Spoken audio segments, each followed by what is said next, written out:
Hello everyone, আসসালামু আলাইকুম। আজকে বানাবো স্প্যাগেটি বলোনেজ। বলোনিয়া হলো ইতালির একটা শহর। বলোনিয়ার ফুড কালচার অনেক রিচ হওয়ার কারণে অনেকে বলোনিয়াকে ইতালির কুলিনারি ক্যাপিটাল মনে করে থাকে। আর আজকে বাংলাদেশের কোনো এক শহরে বসে বানাবো ওই বলোনিয়া শহরের স্প্যাগেটি। বলোনেজ হোক কিংবা মম স্প্যাগেটি হোক, স্প্যাগেটি বানাতে আমাদের প্রথমে লাগবে স্প্যাগেটি।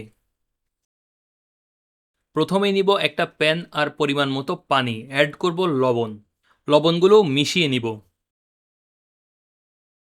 এবার চুলা অন করে পানি সিদ্ধ করে নিব অ্যান্ড সিদ্ধ হয়ে এলে অ্যাড করব আনুমানিক 150 গ্রামের মতো স্প্যাগেটি। সবগুলো স্প্যাগেটি পানিতে ডুবিয়ে দিব যাতে ইভেনলি সিদ্ধ হতে পারে। 8 থেকে 10 মিনিটের মধ্যে স্প্যাগেটিগুলো সিদ্ধ হয়ে যাবে, যদিও ব্র্যান্ড ওয়াইজ কম বেশি লাগতে পারে। যদিও আমি কখনো টাইম ধরে সেদ্ধ করি না, যখন মনে হয় কুক হয়েছে চেক করে কুক হলেই ডান। স্প্যাগেটির গরম পানি ড্রেন করে ঠান্ডা পানিতে একটু ধুয়ে নিব যাতে স্প্যাগেটির কুকিং প্রসেসটা অফ হয়ে যায়। এবার স্প্যাগেটিগুলোর সাথে সামান্য অলিভ অয়েল বা যে কোনো তেল অ্যাড করব যাতে একটার সাথে একটা লেগে না যায়। অলিভ অয়েল অ্যাড করে ভালো করে মিশিয়ে নিব।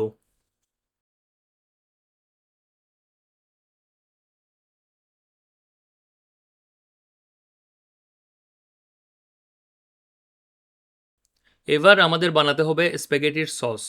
সস বানানোর জন্য প্রথমে নিব ছোট সাইজের 60টার মতো টমেটো।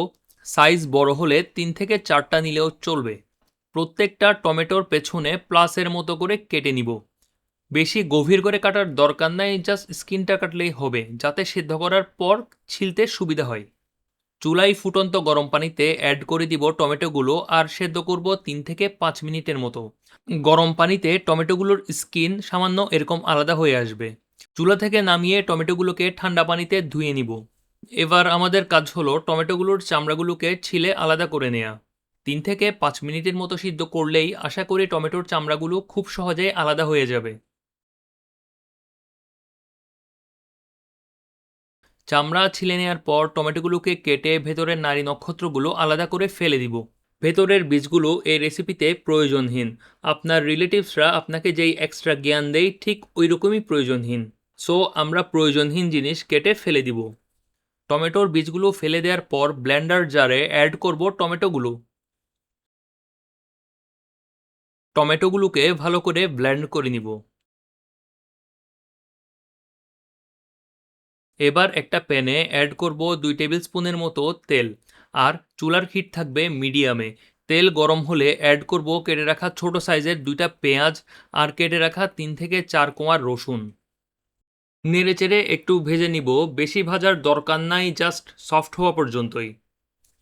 সফট হয়ে এলে অ্যাড করব 250 গ্রামের মতো গরুর মাংসের কিমা।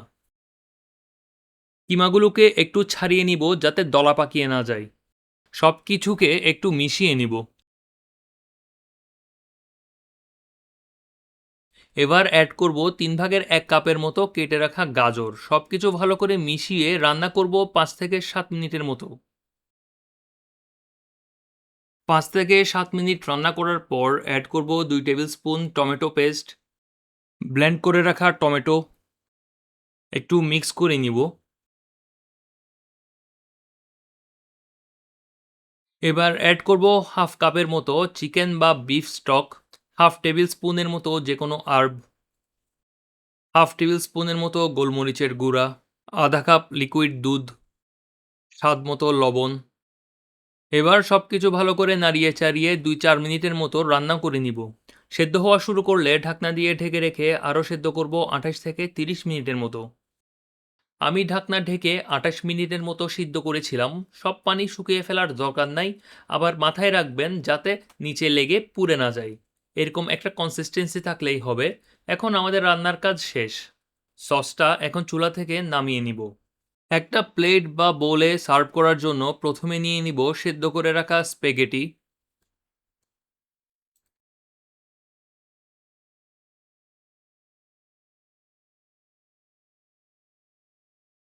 উপরে অ্যাড করব আমাদের বানানো গরম গরম রাগু সস।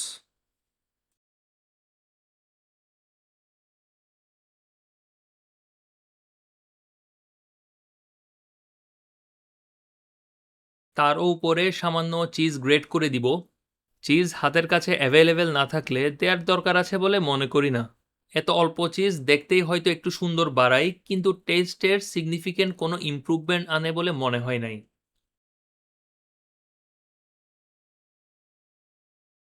সবার লাস্টে ধনিয়া পাতা দিয়ে একটু গার্নিশ করে নিব।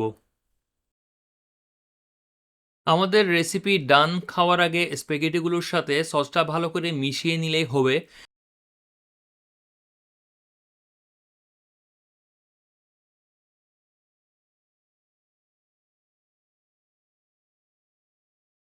ভিডিওটা দেখার জন্য ধন্যবাদ। আল্লাহ হাফেজ।